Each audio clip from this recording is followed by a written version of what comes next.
الحمد لله رب العالمين صلى الله على سيدنا ونبينا وحبيبنا وشفيعنا ومولانا محمد وعلى آله وصحبه أجمعين ولا تأكلوا أموالكم بينكم بالباطل وتدلوا بها إلى الحكام لتأكلوا فريقا من أموال الناس بالإثم وأنتم تعلمون صدق الله العظيم. بھائی اور دوستو، بزرگان محترم، انسان کے لیے حلال کی تمیز اور حرام سے بچنا، ان باتوں کی اللہ نے اپنے کلام پاک کے اندر اور اللہ کے نبی صلی اللہ علیہ وسلم نے اپنی احادیث مبارکہ کے اندر کس قدر تاکید فرمائی ہے اور کس قدر اس کی طرف زور دیا ہے. چنانچہ تجارت کے تعلق سے، کاروبار کے تعلق سے اس کے تمام تر اصول احادیث کے اندر بیان کیے گئے.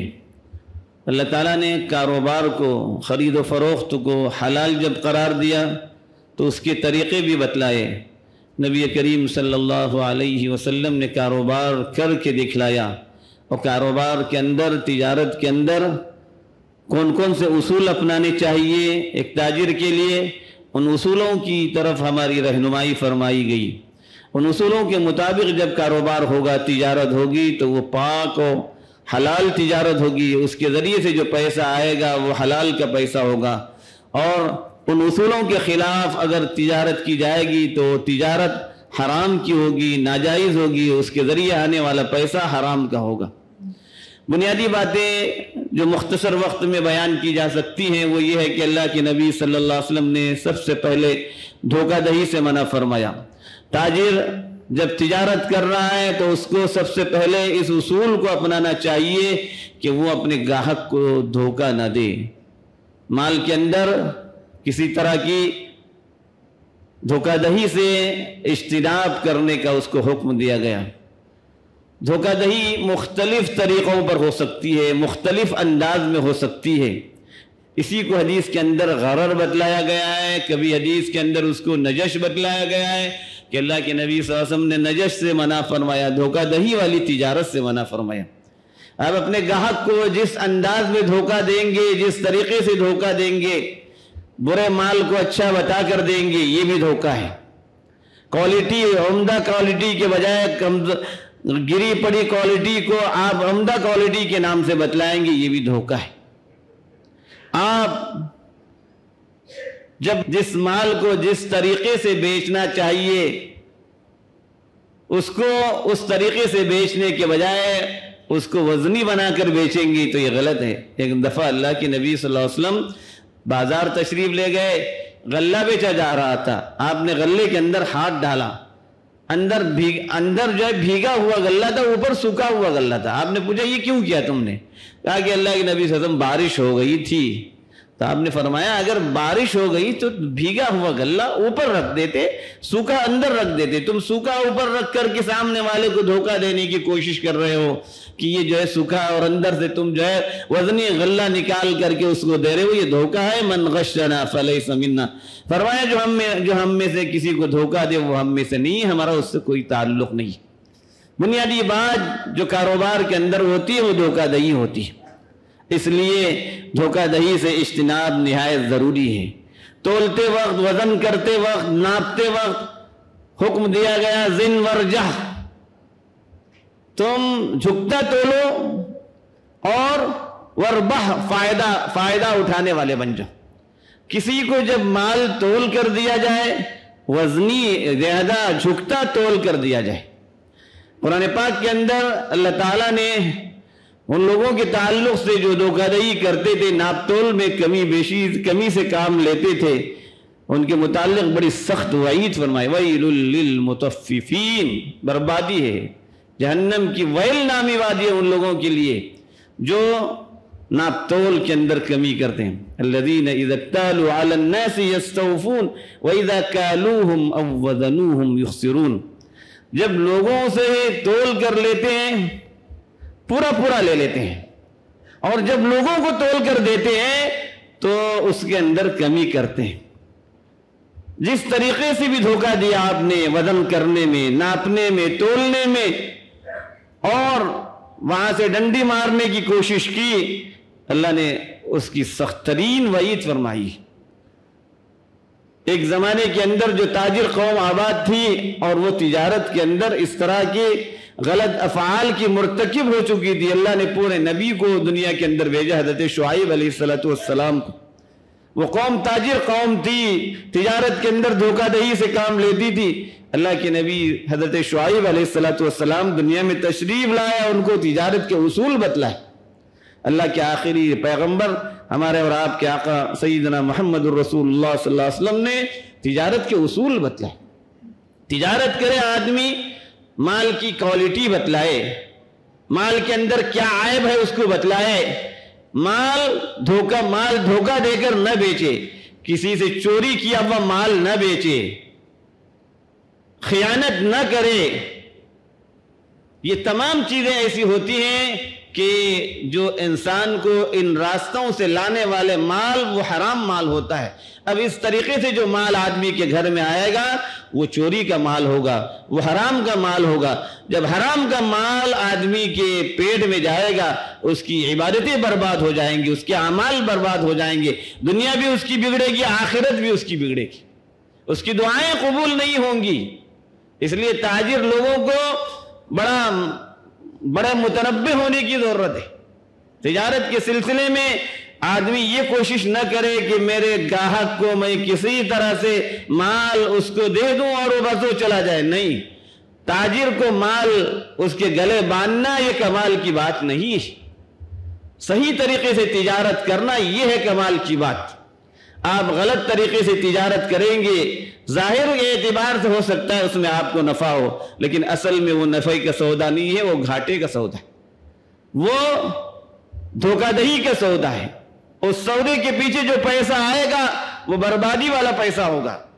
اس سودے کے ذریعے جو مال گھر میں آئے گا وہ حرام کا مال ہوگا، پیٹ میں جائے گا، حرام کا لقمہ جائے گا۔ بظاہر آپ نے تجارت کی ہے، آپ نے کاروبار کیا ہے، لیکن غلط طریقے پر کاروبار کیا ہے، غلط طریقے پر تجارت کی ہے۔ اپنے گاہک کو آپ نے جو ہے اس کی حقیقت نہیں بتائی ہے، دھوکہ دیا ہے۔ عام کمپنی کا مال برانڈڈ کمپنی بول کے آپ نے بیچ دیا، یہ دھوکہ ہے، آپ نے دھوکہ دیا، اور دھوکہ دے کر آپ نے یہ مال اپنے گھروں میں لایا ہے، تو یہ اس کے ذریعے آنے والا پیسہ حرام کا پیسہ ہوگا، جو آپ کی زندگیوں کو برباد کر کر آخرت کو بھی برباد کرنے والا ہوگا۔ اللہ کے نبی صلی اللہ علیہ وسلم نے ان سب چیزوں سے ہمیں منع فرمایا۔ اصول جو بیان کیے گئے ان تجارت کے اصول کے مطابق اس کو جو ہے کیا ہے۔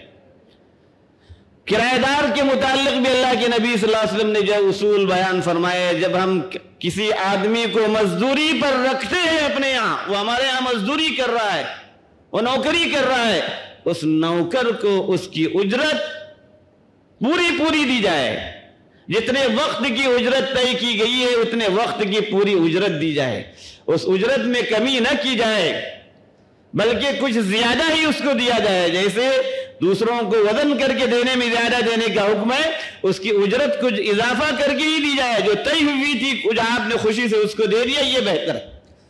اجرت کے سلسلے میں اللہ کے نبی صلی اللہ علیہ وسلم نے فرمایا، اجیر کو اس کی اجرت اس کا پسینہ سوکھنے سے پہلے دے دو۔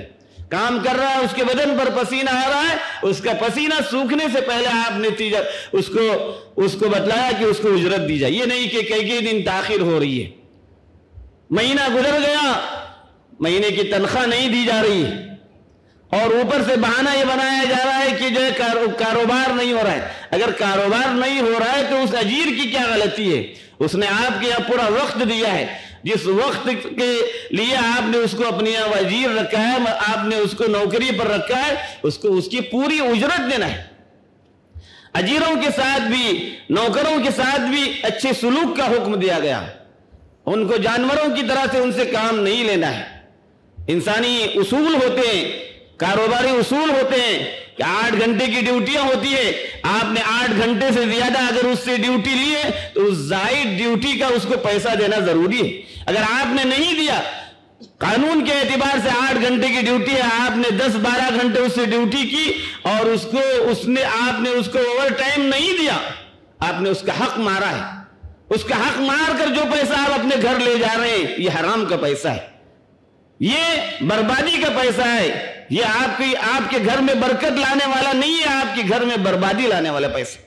اس لیے جو متعینہ وقت ہوتا ہے، عام طور پر دنیا کا اصول ہے کہ مزدور کے لیے 8 گھنٹے کی ڈیوٹی ہوتی ہے، 12 گھنٹے کی ڈیوٹی آپ اس سے کروا رہے ہیں، 10 گھنٹے کی ڈیوٹی کر رہے ہیں، اس کو اس کا اوور ٹائم دینا ضروری ہے۔ یہ اسلامی اصول ہیں، ان اصولوں کو غیروں نے اپنایا ہے۔